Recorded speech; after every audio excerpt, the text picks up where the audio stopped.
మన కోసం మన వార్తలు అందిస్తున్న ఏటీఎం న్యూస్ కు స్వాగతం. ఇప్పుడు మీరు గెలిపించుకున్న ఎమ్మెల్యే ఏం చేశాడు? అసలు రోడ్ వేయకుండానే టోల్ గేట్ పెట్టి 150 కోట్లు తినేశాడు. దీని మీద క్రిమినల్ కేసు బుక్ అయింది కేరళ రాష్ట్రంలో. ఇంకో దగ్గర 150 కోట్లు జనం డబ్బు తినేశాడని ఆయన మీద కేసు పెట్టారు వాళ్ళు. మళ్ళీ ఆయన ఒక పోటీదారుడు, ఇప్పుడు నాకు ఆయనే పోటీ. నేను రోడ్ వేసి మీ దగ్గరకు వచ్చా, ఆయన రోడ్ వేయకుండా 150 కోట్లు కొట్టేసి మీ దగ్గరకు వచ్చాడు. నేరస్తులను గెలిపిస్తే నేరాలు ఇంకా పెరుగుతాయి. ప్రజల కోసం పనిచేసే వారికి అవకాశం ఇవ్వండి. ఆనం రామనారాయణ రెడ్డి. నెల్లూరు జిల్లా ఆత్మకూరు నియోజకవర్గంలో తెలుగుదేశం పార్టీ అభ్యర్థిగా పోటీ చేస్తున్న ఆనం రామనారాయణ రెడ్డి తన ఎన్నికల ప్రచారంలో భాగంగా ఏఎస్పేట మండలం రాజవోలు గ్రామంలో ప్రచారం నిర్వహించారు. ఈ కార్యక్రమంలో గ్రామంలో బీసీ కాలనీ, ముస్లిం కాలనీ, ఎస్సీ కాలనీల్లో పర్యటించి అనంతరం గ్రామంలోని ఏర్పాటు చేసిన సభల్లో ప్రసంగించారు. గ్రామంలోని మాజీ జడ్పీటీసీ వెంకటరెడ్డి, షుకేష్ రెడ్డి గార్ల ఆధ్వర్యంలో నిర్వహించిన ఈ కార్యక్రమం ఆనం పర్యటనలో ప్రజాస్పందన భారీగా ఉంది.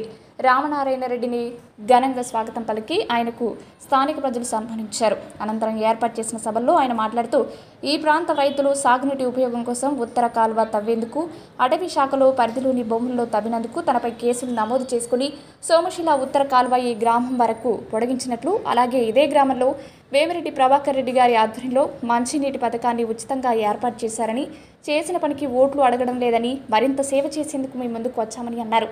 ఎన్నో నేరాలు చేసి కేసుల్లో ఉన్న వ్యక్తులు ఓట్ల కోసం మీ ముందుకు వస్తున్నారని, మీ నియోజకవర్గానికి వేలాది కోట్ల నిధులతో పనిచేసిన నేను మరియు వేమిరెడ్డి ప్రభాకర్ రెడ్డి విజయం కోసం మీ ఓట్లు అడుగుతున్నానని ఆనమన్నారు.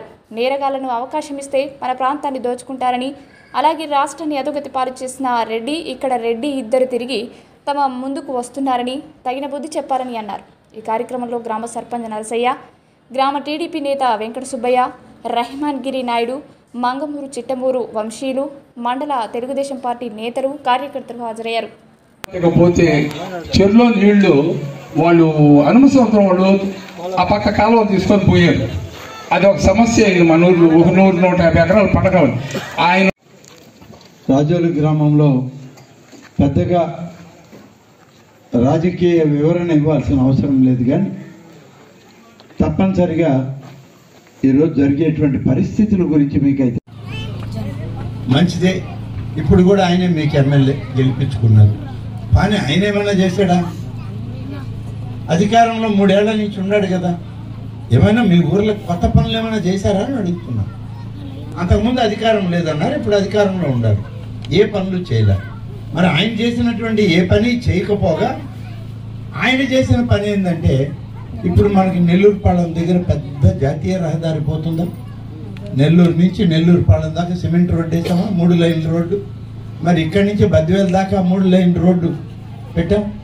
బుచ్చిరెడ్డిపాళెం దగ్గర ఒక టోల్ గేట్ పెట్టాం.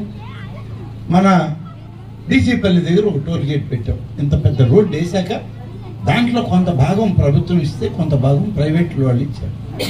వాళ్ళు ఆ డబ్బు తీసుకొని కొంత వాళ్ళకి నష్టం లేకుండా చేద్దామని టోల్ గేట్ పెట్టారు. టోల్ గేట్ పెడితే డబ్బు వసూలు అవుతుంది, కారుకు, మోటార్ బైక్కు, ఆటోకు, దేనికో దాన్ని. ఇప్పుడు మీరు గెలిపించుకున్న ఎమ్మెల్యే ఏం చేశాడు? అసలు రోడ్ వేయకుండానే టోల్ గేట్ పెట్టి 150 కోట్లు తినేశాడు. దీని మీద క్రిమినల్ కేసు బుక్ అయింది కేరళ రాష్ట్రంలో. నా దగ్గర వివరాలు ఉన్నాయి, కావాలంటే ఇస్తాం మీకు.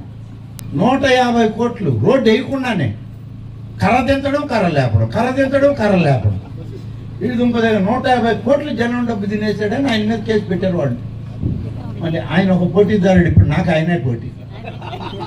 నేను రోడ్డు వేసి మీ దగ్గరకు వచ్చా, ఆయన రోడ్డు వేయకుండా 150 కోట్లు కొట్టేసి మీ దగ్గరకు వచ్చాడు. మీరు నిర్ణయించుకోండి తల్లులారా, ఎవరు కావాలో. మంచినీళ్ళు ఇచ్చిన ప్రభాకర్ రెడ్డి కావాలన్నా, విషపూరితమైన సారాయి అమ్మేటువంటి విజయసాయి రెడ్డి కావాలన్నా, ఈ రెండే మీకు. ఇంకా మిగతా ఏమొద్దు, చాలా ఉన్నాయి చెప్పాలంటే, పొద్దుపోద్ది. కాబట్టి ఈ 2 తేడాలు మేము ముందు చెప్పారు.